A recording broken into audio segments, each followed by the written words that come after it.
जय मसीह की। क्या आपने कभी ऐसा सपना देखा है जिसे देखकर आप सोचने लगे कि क्या यह परमेश्वर की ओर से है? क्या हर सपना कोई संकेत देता है या कोई संकेत होता है?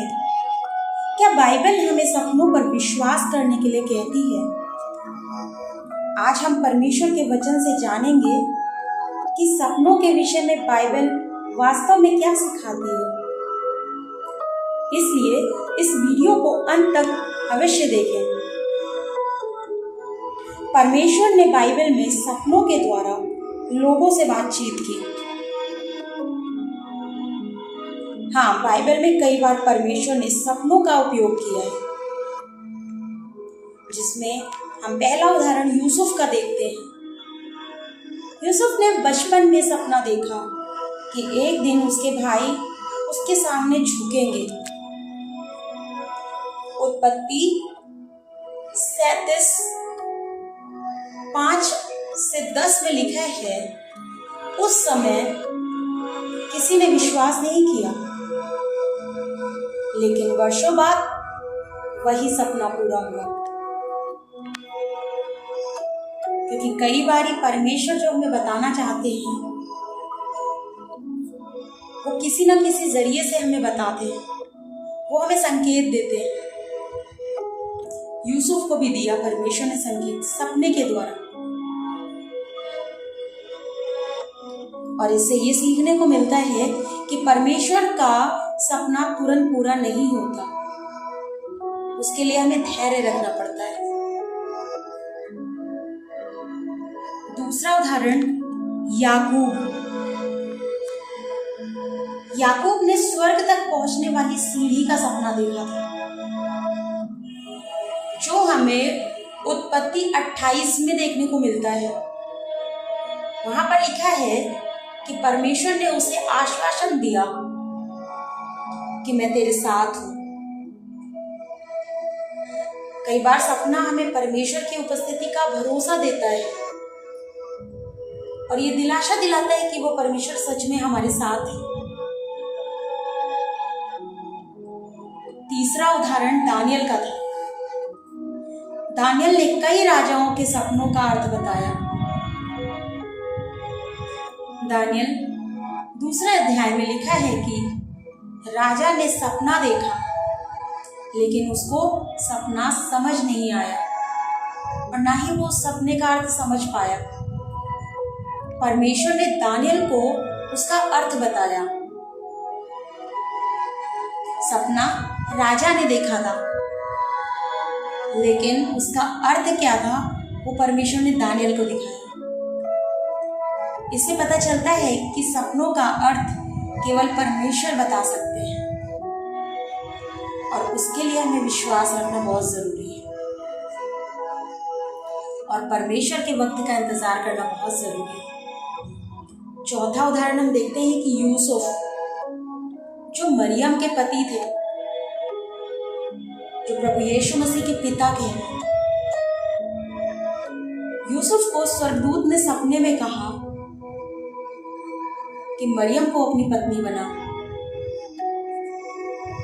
फिर सपना आया कि मिस्र भाग जाओ। बाद में फिर उसे ही सपना आया कि अब वापस लौट आओ। और ये हम मत्ती अध्याय 1 और 2 में देखेंगे, तो हमें पता चलेगा यूसुफ के सपने के बारे में। यदि यूसुफ आज्ञा ना मानता तो बालक यीशु खतरे में पड़ जाते। इसलिए कई बारी हमें परमेश्वर की आज्ञा को मानना पड़ता है, और यह सब करना भी चाहिए, और ये विश्वास रखना चाहिए कि परमेश्वर ही हमें हमारे सपनों का अर्थ समझा सकते हैं, जिसके लिए हमें धैर्य रखना है।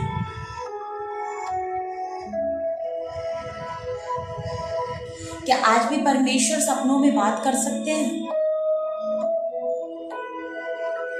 अगर ये एक सवाल है तो इसका जवाब हाँ है। परमेश्वर नहीं बदलते, लेकिन इसका अर्थ ये नहीं है कि हर सपना परमेश्वर की ओर से होता है।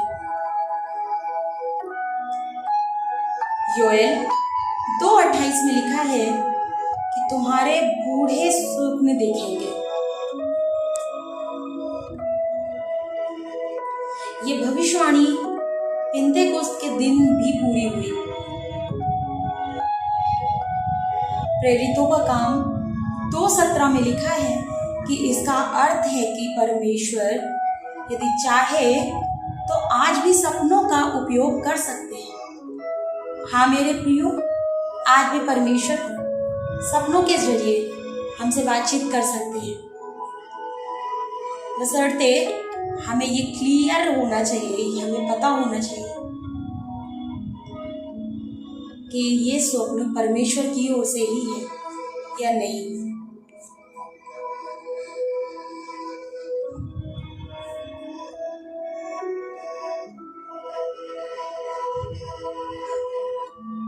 लेकिन हर सपना परमेश्वर की ओर से नहीं होता।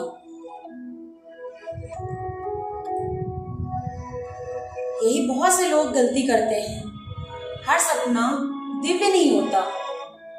बाइबल हमें सावधान करती है और सबोपदेशक 5:3 में लिखा है कि बहुत काम करने से सपने आते हैं। इसका मतलब है कि कई सपने केवल हमारे दिमाग की गतिविधि होते हैं। दिन भर हम जो सोचते हैं वही रात को हमें दिखाई देता है। इसका अर्थ ये नहीं कि वो सपना जो हम देख रहे हैं वो परमेश्वर ने ही हमें दिखाया है। यदि दिन भर डर, चिंता, आज के समय पे जो मोबाइल हम यूज करते हैं, हम फिल्में जो देखते हैं, सोशल मीडिया हम देखते हैं, इन सब में मन लगा रहता है, या इन सब में अगर हमारा मन लगा रहेगा तो सपने भी उसी प्रकार के आएंगे। इसलिए हर सपना भविष्यवाणी नहीं होता, तो उसके लिए आप सतर्क रहिए। शैतान भी धोखा दे सकता है, हाँ, और देता भी है। बाइबल बताती है कि शैतान छल करने वाला है। यदि हम केवल सपनों के पीछे भागेंगे तो धोखा खा सकते हैं। इसलिए सपनों से पहले बाइबल पढ़ना जरूरी है, जिससे हम ये जान सके कि ये सपना परमेश्वर की ओर से है या शैतान की ओर से, क्योंकि वो हमारे लिए जाल को बिछाता है और हम उसके जाल में अगर फंस गए तो फिर सब कुछ खत्म हो जाता है। ऐसी भावनाएं अगर आपको आ रही हैं तो आप बाइबल पढ़िए, परमेश्वर का वचन पढ़िए और परमेश्वर से प्रार्थना करिए ताकि वो आपको सही रास्ता दिखा सके। अब हमारे दिमाग में एक प्रश्न उठेगा या उठता भी है कि किसी सपने की जांच कैसे करें या किसी भी सपने की जांच कैसे करनी चाहिए। हमें कैसे पता चलेगा कि वो सपना परमेश्वर की ओर से है या दुष्ट की ओर से है। यदि आपको कोई सपना आए तो ये 5 बातें जरूर आप देखिए। पहली, क्या यह बाइबल के विरुद्ध है? यदि हाँ, तो वह परमेश्वर की ओर से बिल्कुल भी नहीं है। दूसरी बात,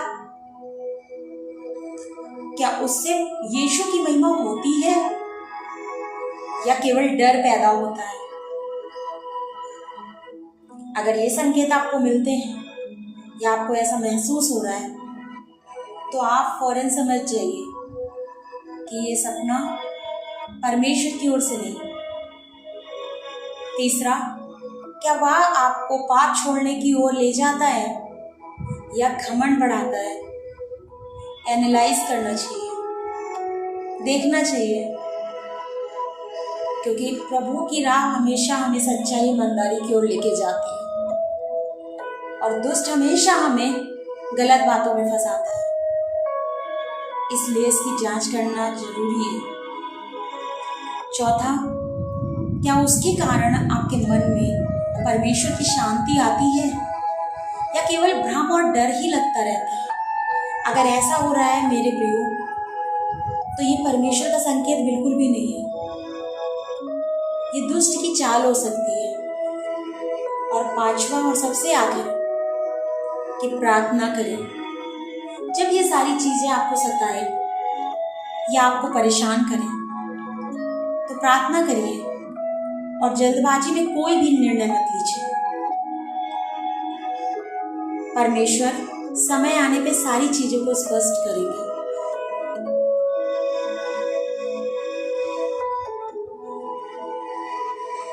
क्या हर सपने का अर्थ निकालना चाहिए? बिल्कुल भी नहीं। आजकल लोग हर सपने की व्याख्या ढूंढते रहते हैं और ये सही नहीं है। बाइबल कहीं नहीं कहती कि हर सपना भविष्यवाणी है या हर सपना भविष्यवाणी होती है। कई सपनों का कोई विशेष अर्थ नहीं होता। ये सिर्फ दिमाग में उलझन पैदा करता है जो दुष्ट की ओर से होता है। यदि परमेश्वर वास्तव में सपना दिखाते हैं तो क्या होगा, या वास्तव में हमें सपना देंगे तो क्या होगा? जब सपना परमेश्वर की ओर से होगा ना मेरे प्रियो, तो वह स्पष्ट होगा, बाइबल के अनुसार होगा और आपको शांति देगा और उचित समय पर पूरा भी होगा, क्योंकि परमेश्वर भ्रम के नहीं, शांति के परमेश्वर है। सबसे महत्वपूर्ण बात, विश्वासी का जीवन सपनों से नहीं बल्कि परमेश्वर के वचन से चलता है।